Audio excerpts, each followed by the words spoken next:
ठीक है। तो देखो क्या एपी 11, 8, 5, 2 का एक पद 150 होगा या नहीं? ठीक है, देखते हैं। तो L बराबर A N minus 1 into D, ये वाला फॉर्मूला लगाएंगे। ये तुम्हारा हो जाएगा 11 और डी तुम्हारा क्या है 11 माइनस 8 T2 माइनस T1, यानी कितने बचेंगे माइनस के, सॉरी 8 माइनस 11 लिखना था, 8 माइनस 11 तो यानी माइनस के 3, डी का मान कितना है माइनस के 3। ठीक है, अब एल बराबर तुम्हारा दिया ही है, एल बराबर कितना दिया माइनस के 150। ठीक है, तो एल बराबर फॉर्मूले में रखो, एल बराबर कितना है माइनस के 150, ए का मान है 11 प्लस एन माइनस 1 और डी का मान है माइनस के 3। अगले लाइन में 150, ये इस तरफ आएंगे तो माइनस के 11 एन माइनस 1 इंटू डी का मान माइनस 3, ये कितने हो जाएंगे 161 हो जाएंगे माइनस के एन माइनस 1 गुणे माइनस के 3, ये अगले लाइन में बटे में चले जाएंगे तो 161 बटे माइनस के 3 एन माइनस 1, माइनस से माइनस कैंसिल, ये कट रहा है कि नहीं कट रहा है, नहीं कट रहा है, 161 बटे 3 और ये एन माइनस 1। तो ये जो तुम्हारा ना अगर काटोगे तो कितना आ जाएगा लगभग, नहीं काटो कट नहीं रहा है तो इधर ले आओ, 161 बटे 3 प्लस 1 और एन, तो ये हो गया लासा लिया 3 आया, 161 प्लस 3 164 बटे, ठीक है 3, 164 बटे 3 और एन आ गया। तो इसे भाग 2 से 5 15 और कितना 30, 3 दूनी 6, मतलब 165 बटे 164 बटे 3 आया जो कि बटे में है, यानी कि ये जो संख्या है एन का मान हमेशा कैसा होता है, एन का मान हमेशा संख्या होता है। ठीक, एन का मान हमेशा संख्या होता है। ठीक है, और ये है नहीं, इसलिए ये क्या है समांतर श्रेणी नहीं है। ठीक है, या एक पद 150 नहीं होता है, या एन हाँ एन का मान ये बटे में है, ये संख्या मतलब एक मतलब कॉमन संख्या होता है, प्राकृतिक संख्या, एन का मान हमेशा एक प्राकृतिक संख्या होता है, लिख दे रहा है। ठीक है, प्राकृतिक संख्या होता है।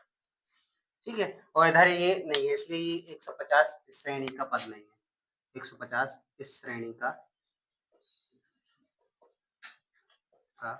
पद नहीं। ठीक है, अब प्रश्न नंबर 9 नोट करो। देखो प्रश्न नंबर 9 है, ध्यान से देखना, प्रश्न नंबर 9 है, उस एपी का 31वां पद ज्ञात कीजिए। अपन को क्या ज्ञात करना है, 31वां।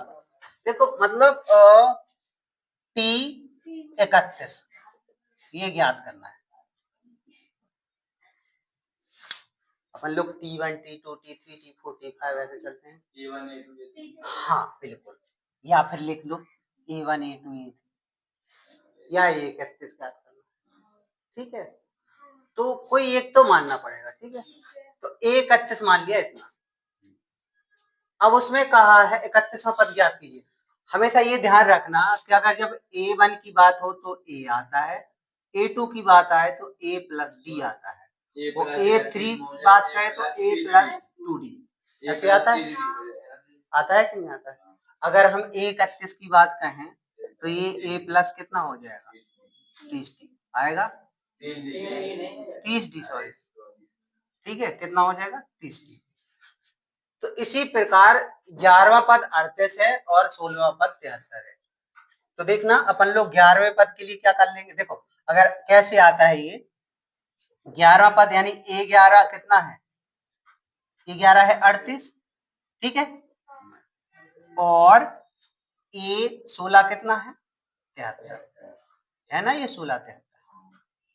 अब देखना अगर हम इन्हें लिखें तो ये क्या हो जाएगा A प्लस कितना होगा, A11 बराबर कितना होगा बोलो, A11 बराबर A प्लस 10D होगा कि नहीं होगा। और अगर किसी को नहीं पता है ये कैसे आता है तो बता दें, पता है ना सब, ठीक है। और A16 A16 मतलब हो जाएगा A प्लस, ठीक है हो जाएगा। तो A11 का मान कितना है 38 बराबर A प्लस 10D, समीकरण 1 हो गया। ए 16 का मान कितना है 73, ए प्लस 15d, समीकरण 2 हो गया। अब समीकरण 1 और 2 को हल कर रहा है, समीकरण 1 व 2 सी लिखें 38 बराबर ए प्लस 10d, 73 ए प्लस 15d, घटाने पे माइनस माइनस माइनस, ये तो ये पूरा कट गया, ये बचे कितने बचे माइनस के, 73 में से 8 गए कितने बचे 35, 35 ही बचेंगे ना, 73 में से 38 गए माइनस के 35, तो ये कितने बचेंगे माइनस के 5 डी, तो 15 में से 10 गए माइनस के 5, माइनस से माइनस कैंसिल, 5d बराबर कितना है 35, तो d बराबर कितना हो जाएगा 35/5 यानी 5 सते 35, d का मान कितना आ गया 7। अब d का मान रख दें समीकरण 1 में, d का मान समीकरण 1 में रखने पर, ठीक है रखा, तो समीकरण 1 में रखें d का मान, समीकरण 1 कितना है 38 a plus 10d, 38 a plus 10 d का मान कितना है 5 सॉरी 7, 38 a प्लस 10 सत्ती 70, अगली लाइन में क्या हो जाएगा ये माइनस के हो जाएगा, तो 38 माइनस 70 बराबर ये, ए बराबर कितना हो जाएगा 70 में से 38 माइनस की 32, बोलो ए का मान कितना आ गया माइनस की 32। अब निकालना क्या था ए 31, ए 31 बराबर क्या था ए प्लस 30d था ना, तो ए 31 बराबर ए का मान कितना है माइनस की 32, 30 और डी का मान कितना है 7 माइनस की 32 और 30 आते 21 210, 210 में से 32 घटाओ कितने बचेंगे, ये तुम्हारे बच जाएंगे कितने 178, ठीक है, तो ए 31 बराबर हो जाएगा 178, तो यही तो ज्ञात करना था 31 में 32 हो गया, चलो नहीं आया समझ में तो बताओ।